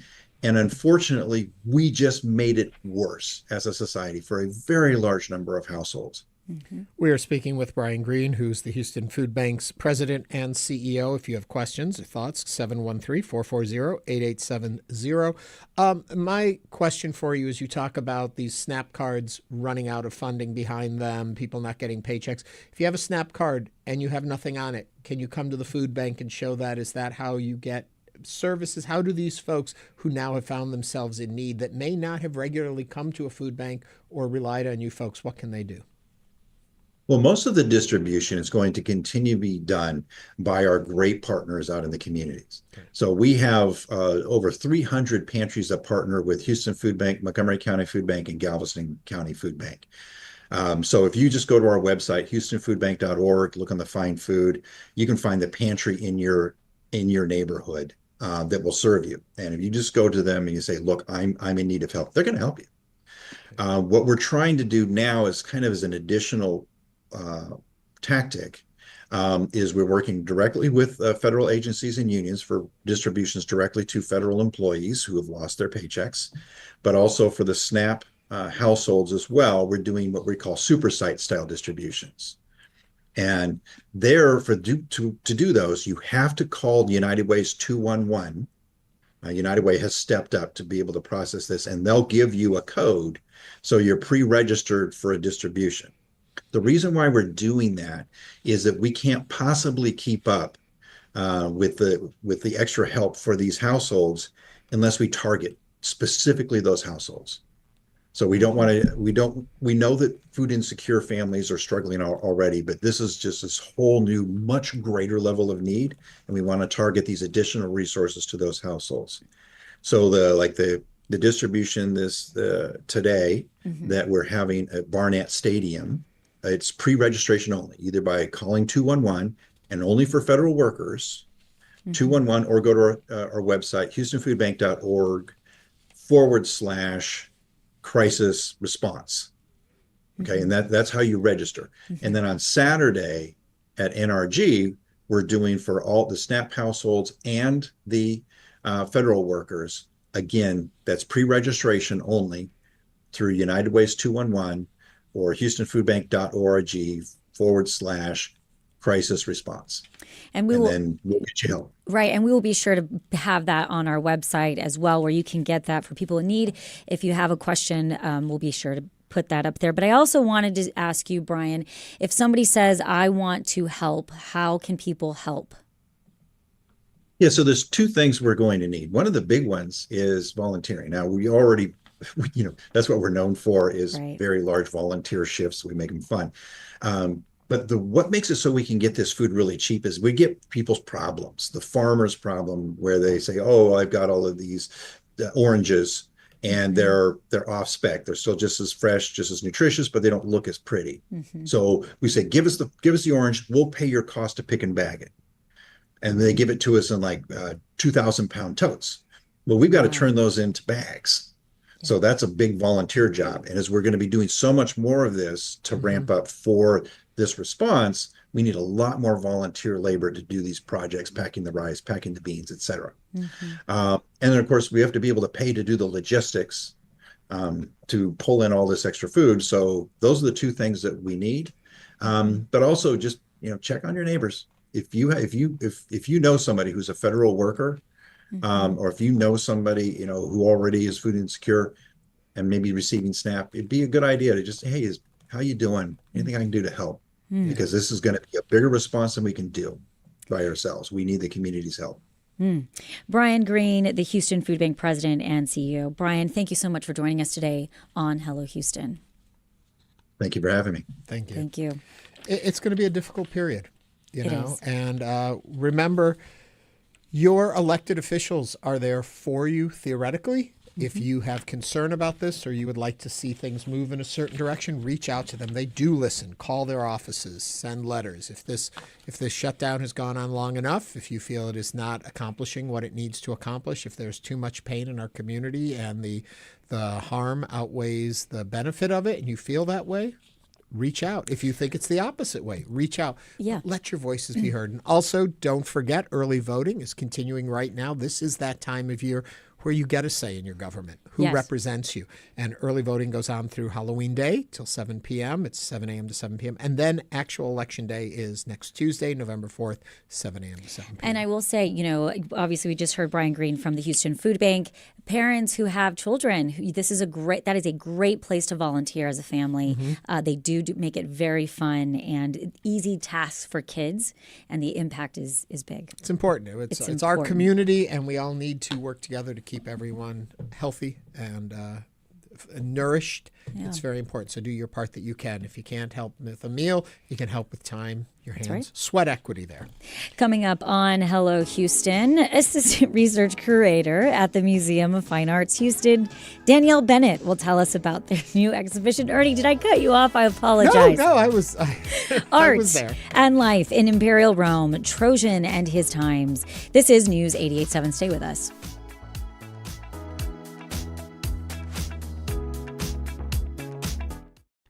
Hello, I'm Bob Maniger from the Ed and Jean Matthews Foundation. PBS has been a part of our family for generations, and we are proud supporters of Houston Public Media. From PBS Kids programming that supports children and their parents to PBS NewsHour that we rely on to learn about what's going on in our world. Your support keeps PBS available for our community across Greater Houston. Give now at houstonpublicmedia.org/donate.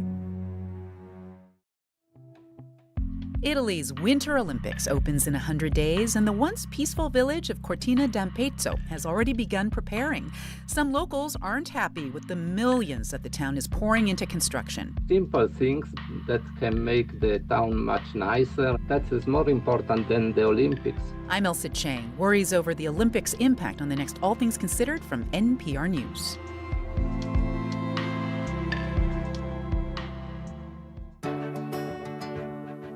Doctors specializing in space medicine are working to get you to Mars, but are they prepared for the challenges ahead? I think there are certain things that they might take for granted. Things like, okay, well, how would maternal and child health work with a space pregnancy? How new research and breakthroughs might also help those of us who stay earthbound. That's next time on Think. Tune in tonight at 10 on News 88.7.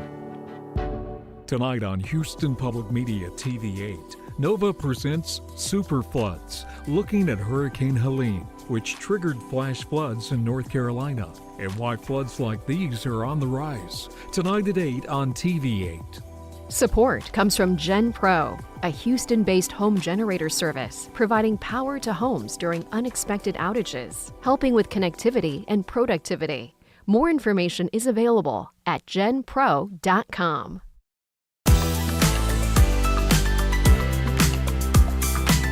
And now back to Hello Houston. To comment on today's topics, call or text 713-440-8870 or email us at talk@hellohouston.org.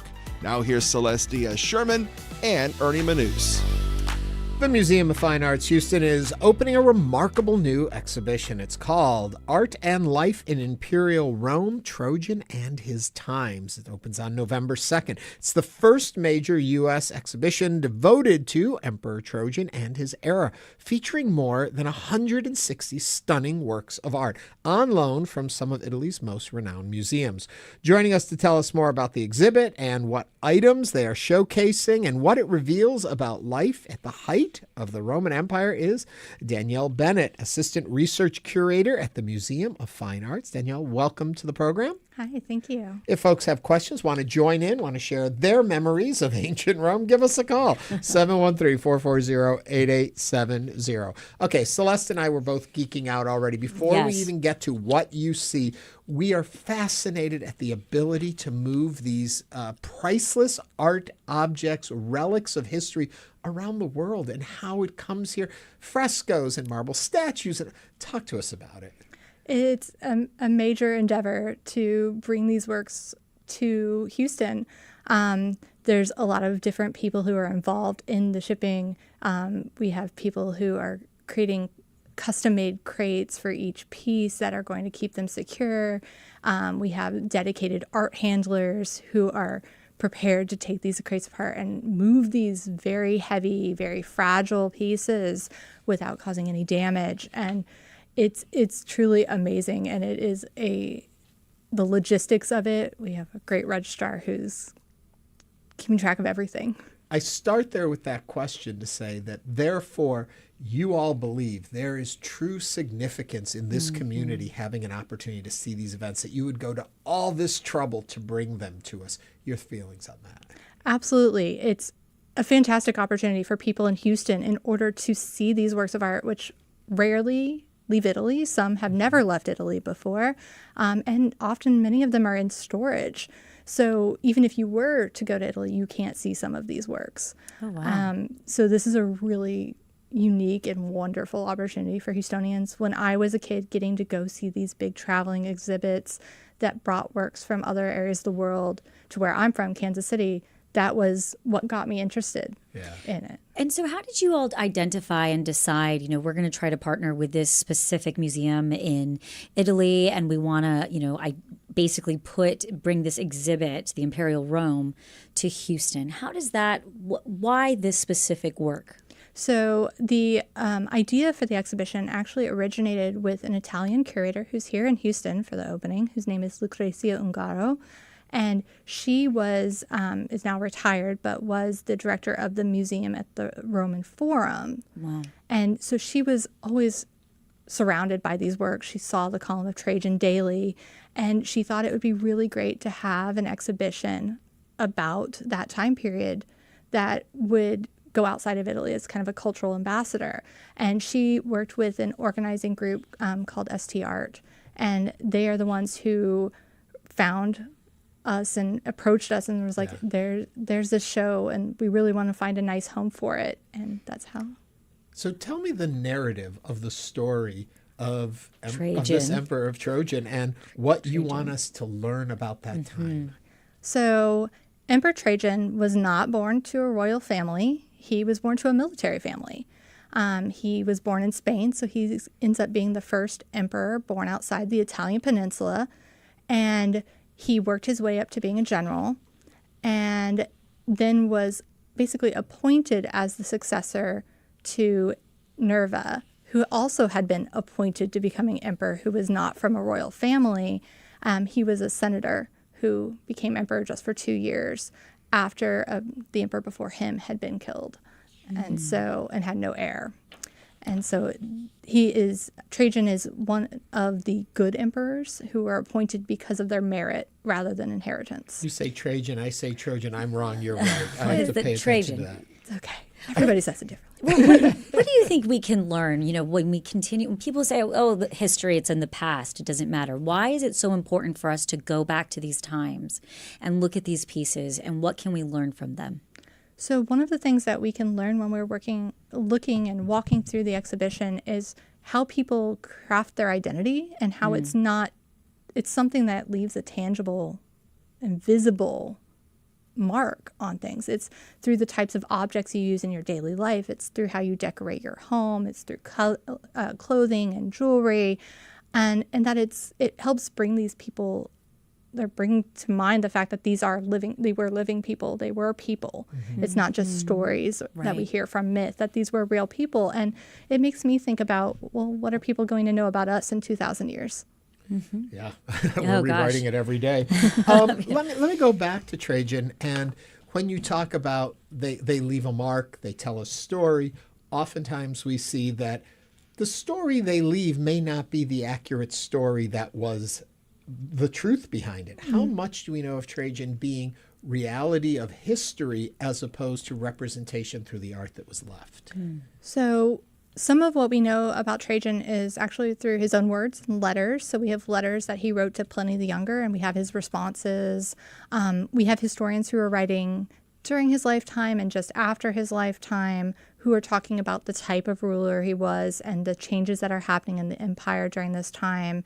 And then we have what are crafted as political monuments, like the Column of Trajan, of which we have a section of the column reproduced at true size in the exhibition. So you can get an idea of how massive this monument was, which was meant to be a historical monument with a spiraling narrative. Now, of course, it's from one perspective, but it does give us a kind of more detailed glimpse of what he wanted to present that history as, and that we can contrast with what we know from other written sources. The reactions to him, the images of him, came out in the moments he was alive? Were they after his period? How do we know that these were there at that moment and how that interacted with the population at the time? Yeah, so coinage with his imagery was used vastly during his lifetime, and it was dispersed all around the empire, and we have some coins in the exhibition.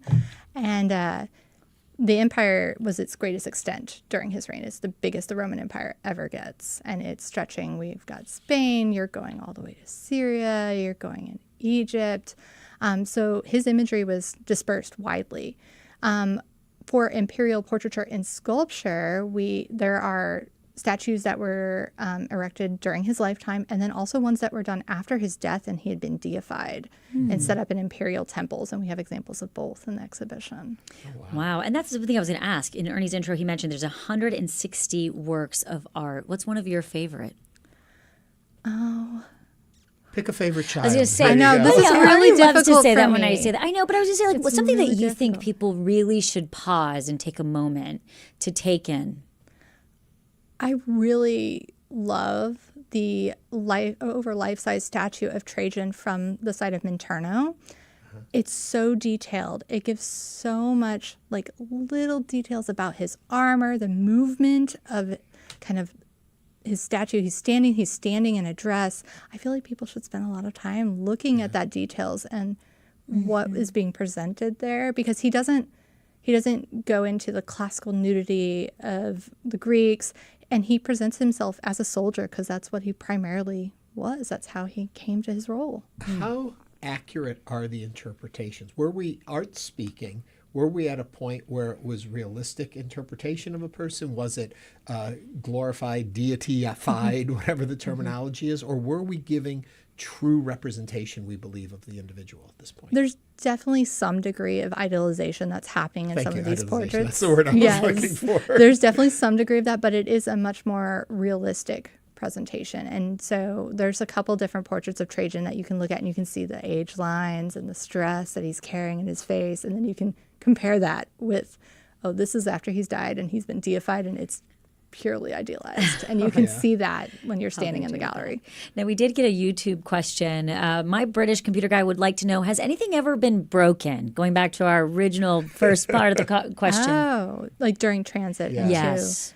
Yes. I mean, these things break. In this case, no. Okay. So this exhibit was trying to find. Yes. So you'll see ancient breaks or previous repairs that have been restored, but nothing broke. Nothing broke, I promise. Restoration department at We the do. MFA, because this does happen with these kind of objects. It does. It's fascinating to see what they do to restore or repair ancient priceless works. It's And that's why all of the objects that came from Italy were accompanied by conservators from their home institutions. So they were there when we unpacked it and when we put it into place.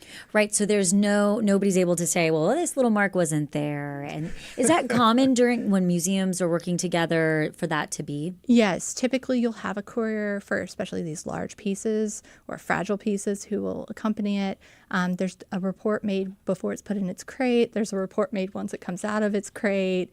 And then we'll document everything with photos. Everybody is always wanting to think of what's best for the art. Right. And, these things are expensive. I mean, they're very expensive and they're very heavy. Who actually funds and who decides when you are shipping large pieces of art, who's going to handle shipping and handling cost? It's negotiated by each different exhibition. It depends. Yeah. Unless it's an Amazon Prime, then shipping and handling is covered. You shouldn't be getting any antiquities from Amazon Prime. Yeah, exactly. That we are, of course, talking in the world of museums and fine arts, and it's been a huge story. I'm just curious how the museum here has reacted to the theft at the Louvre, and if there's new precautions? Do you look at how you preserve things differently? Were we already much better? A little bucket lift couldn't have broken Does in. everybody go on high alert? It does stress everyone out. I can't speak as to the security at the Museum of Fine Arts because it's not my job. I don't do that. But I know that we're always well aware of these types of stories and when they're happening and how those events happen. And I know that some of our curators were extra worried because they had gold objects in the exhibition. And so we went through our security plans and talked about like what precautions we have, which we have a lot of people in the galleries, which is something the Louvre didn't have in that particular gallery. Yeah.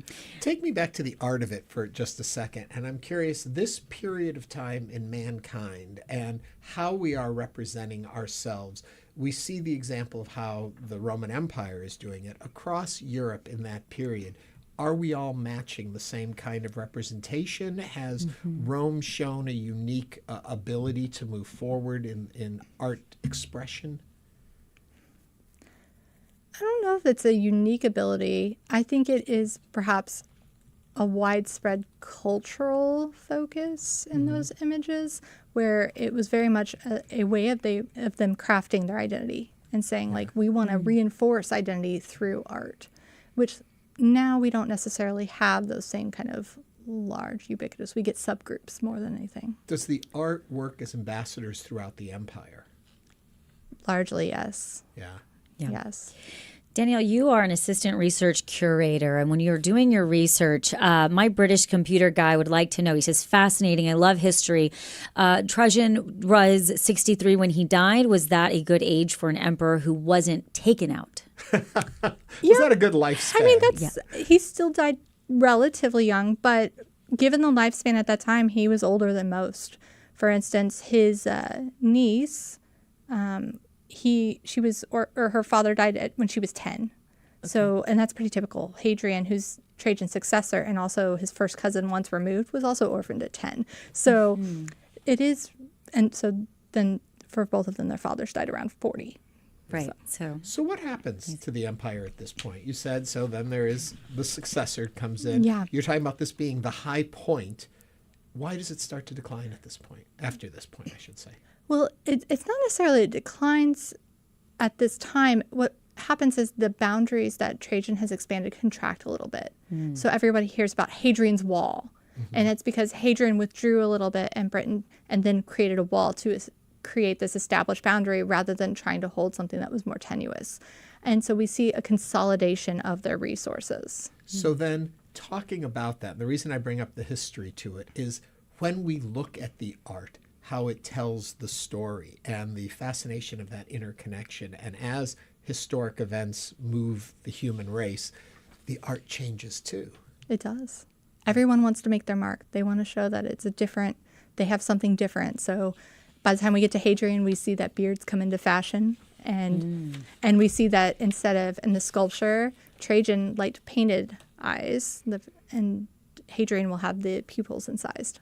So you'll see little changes like that, just making their mark. Fascinating. Danielle Bennett is an assistant research curator at the Museum of Fine Arts, Houston. Danielle, thank you so much for joining us today on Hello Houston. Thank you. Coming up, we're going to talk to Chef Arnold Myint. Stay with us as Hello Houston continues.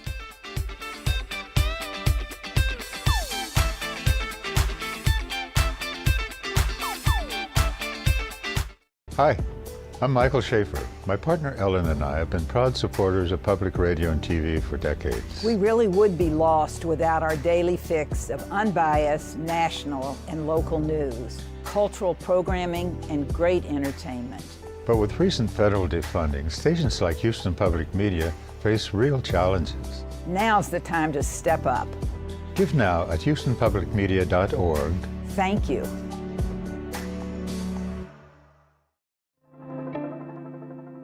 Americans head to the polls in a general election next week with high-stakes issues on the ballot.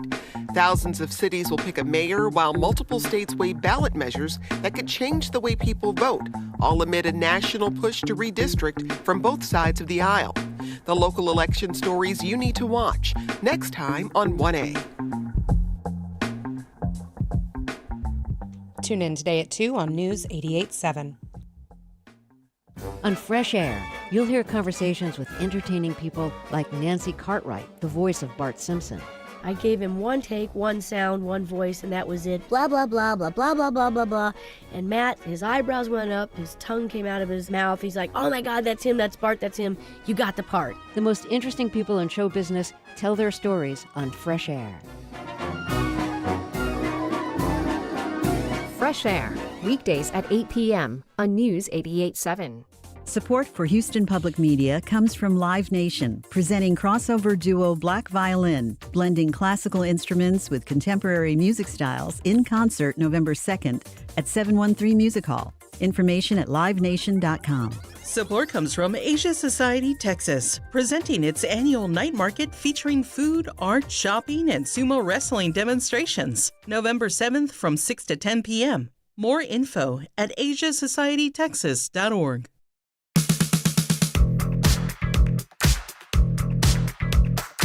And now back to Hello Houston. To comment on today's topics, call or text 713-440-8870 or email us at talk@hellohouston.org. Now here's Celestia Sherman and Ernie Manous. Arnold Myint is a James Beard Award-nominated chef, restaurateur, and TV personality based in Nashville, Tennessee, where he is also the owner of the Thai restaurant International Market. Earlier this month, he released his debut cookbook, Family Thai, which features recipes for the Thai food he grew up with, while also including the Southern influences of his family's adopted hometown of Nashville. Arnold will be appearing at Blue Willow Bookshop tonight in Houston for a talk with Vinaran Kush, owner of the Houston-based bakery and cafe Cofeteria, one of my favorite spots. He joins us now to tell us more about Family Thai and his remarkable culinary career. Arnold, welcome to Hello Houston. Thank you, Celeste. How are you? So welcome to Houston. Yeah. I got here last night. I leave tomorrow. Okay. I love it. It's a great city. I was going to say, where have you eaten? Where have you been? I'm staying with a dear friend that lives here. So we went to a local place called KP's Kitchen for dinner. Some of my fellow queens took us out last night. I've just been running around just doing some publicity stuff. So really no time. Yeah. But trying to fit stuff I've got your cookbook here and I've got Yes. it open and you can see the family there talking about Family Thai. Yes. Is this a long history of cooking within your family at the level you cook, or was it all just practical cooks in the house, you kind of stepped it up? You know, I think that the breadth that I could share into this conversation of cooking in my family is that food was always elevated in my family growing up, but it wasn't celebrated in the way that we look at food now, if that makes any sense. I think that Thai food is very complex and has many layers, as much as a lot of Asian cuisine is, but we're a French world influenced industry. But now I think that by doing a book like this, it actually highlights how deft you have to be and how much attention actually goes into Asian cooking. It's not just casual and fast. Right. So yes, it's always been fancy. Thai food for some, I love to cook. Celeste, she's always trying to get me to bring in some I'm of my always food trying to get Ernie to bring me food. Yeah. But the thing is, I never have really tackled Thai food because it scares me. I don't And it's know complex. it. Well, It I seems. love that you're saying that, because when I approached writing this book with my co-author Kat Thompson, that was the first thing that I wanted to do, was demystify Thai cooking for the general public. So, I mean, I was raised in it, so it's second nature, right? And for me, I like to say Thai food isn't really a recipe, it's a lifestyle, not to sound too cliche. But if you set yourself up for success like in anything, it's going to be a cakewalk after a while, right? So you only need a few things.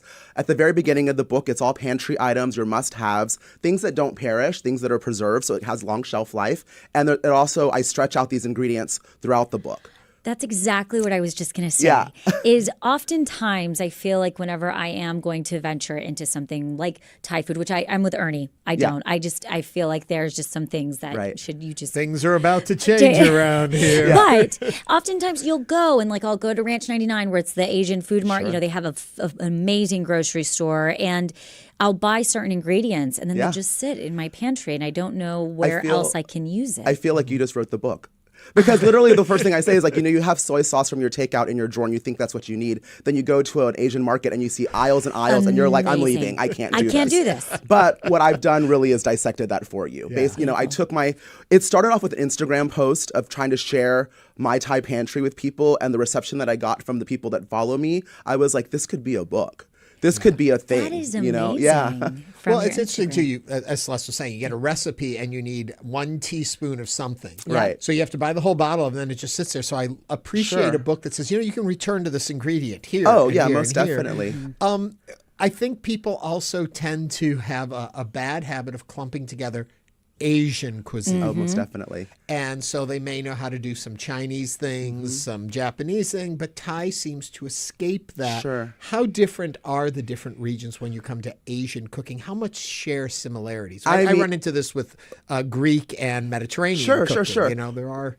Well, I mean, if you think about, let's reverse the conversation and make it American cuisine. Okay. Define that. And what influence we have. If we say pizza, where's that coming from? If we say pasta, where's that coming from? Right. If we say hamburgers, where's that? Steak and eggs, where's that coming from, right? So, or steak and potatoes, where's that coming from? So if you think about Asian cuisine as a whole, I mean, we're all different countries and different regions with different influences.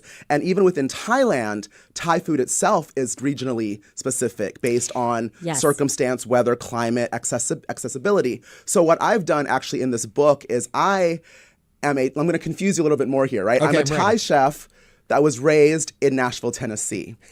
So what I do in this book and what I do at my restaurant is I use locally sourced ingredients that celebrate Thai flavor, which really makes it very approachable for anybody trying to get into the book and understand the flavor profiles of Thai cuisine. I was in Hudson the other day with my friend. I went to the farmer's market and we got Swiss chard and kale that you don't normally see in Thai cooking, but we applied it with a Thai recipe that uses morning glory and water spinach. So we achieved a very authentic flavor profile with regionally responsible sourced food. Beautiful. So, and even like some of my dishes, because I'm from Tennessee, I have a pat krapao dish, which is pretty common in bistros, in casual dining, Thai dining restaurants, but I do it with smoked bacon that I cure at the restaurant, and that's what I sell. So it's kind of like a gateway introduction with really developed flavors, but approachable ingredients. And do you ever do the spin the other way? So taking something like a Southern fried chicken and put like a Thai spin to it? Yeah, most definitely. Actually, on the cover of my book, you can see that there is fried chicken on the book. Fried chicken, because I think Southern food. That is my Tennessee influence with Taste of Thailand, but there's actually a city in Thailand known for their fried chicken. Just like it, I think that if we start to look at food on a global scope, there is commonalities in every genre of cuisine. There's always a fried chicken. There's going to be a noodle dish. Somebody has an egg dish. It always exists. So I don't think it's that unfamiliar. Okay, I was flipping through the book and I saw making noodles. I saw the dough here. Can I just buy those dried ones? Of course. What's your thoughts on that? And what's your take on dried noodles? So I want the dried noodles. I'm on a... Tony, you got to page 4. Yeah. Page 1 actually is the gateway. It's how to make rice. So I start with how to make rice after I explain to you all the ingredients. And once I have your trust, I make you make noodles. Yeah. But that's just, this happened because, I actually have recipes in here that I feel are oftentimes missed or overlooked in the huge World Wide Web, scheme of things. And I don't include more generic or common dishes within the Thai food community. I actually have a recipe, an essay in there that says I've got 99 recipes and pad Thai ain't one, because I feel that if you want pad Thai, you can Google it. Right? Yes. And you can find it. So why waste my opportunity to share and educate with something that's already out there? So yes, most definitely you can make you can buy the noodles. But I started writing this book during COVID when I couldn't get the noodles, so I made the noodles. So how simple are the recipes in here? I think... Is this going to really test me? I don't think so, because since this book has been out, it came out about 2 weeks ago, I'm starting to see a lot of response from people that are cooking through it, and they're beautiful. From what I can see from photos. And seeing that my recipe tester was in Seattle and I was in Nashville, I've been testing and tasting as I've been going around the country, people cooking my dishes, and I'm very pleased with how they've come out. So I mean, if you like to cook, you have to commit, obviously. Yeah. But I don't think it's that difficult.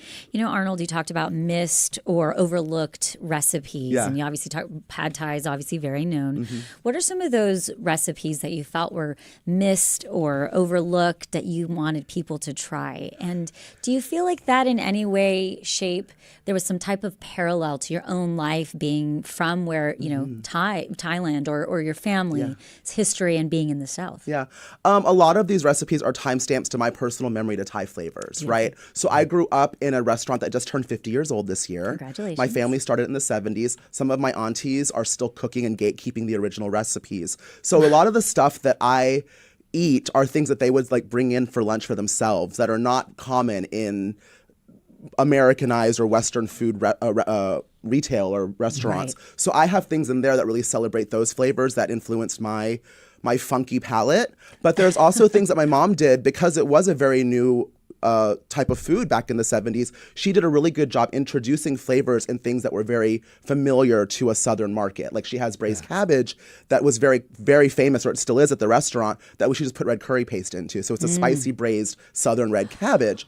Another dish that is very common now, I think, in Thai restaurants is called khao soi, which is an egg noodle with curry stewed chicken. That sounds so good. But what she did back in the day was she did it and called it Indian curry noodle, so people could kind of associate that flavor profile and kind of gateway into It's like understanding. she taught people how to essentially eat Thai making it food. approachable. Yeah. You talk about the restaurant, and I'm curious, in today's day and age, what makes a restaurant survive, be successful? What have you learned? Can I give you the cliche, like heart, heartstring? But then I want more. Yeah. Own the building. Don't pay rent. That's very practical. That's the very practical. My mother's obviously you look at like a successful chain restaurant model where real estate becomes the priority for success. The overhead is the biggest thing at this point in terms of stability in a restaurant. The costs are crazy right now, especially food cost and labor cost.